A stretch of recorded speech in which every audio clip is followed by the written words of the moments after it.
Hey guys, LG washing machine leaking even when not in use. First thing, check to make sure that the hoses aren't leaking. Sometimes you can tighten them up and that will stop the leak. But there's 2 screws on the bottom. You don't have to take those top screws off. Take those bottom screws out of that on the top. It'll slide back and then you'll be able to lift it up and gain access to the water valve. Make sure you unplug it because the water valve will have power on it all the time. And you can see there, water's leaking from that water valve. Turn the water off first and then take the hose off, and you can see there's 1 screw that holds that in place. The whole piece comes out and then that water valve comes out of that metal bracket. It's difficult to get off, but it does come out. It just comes straight up.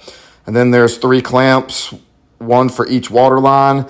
And as I take each water line off, I put it back on the new valve just to make sure I don't get them crossed.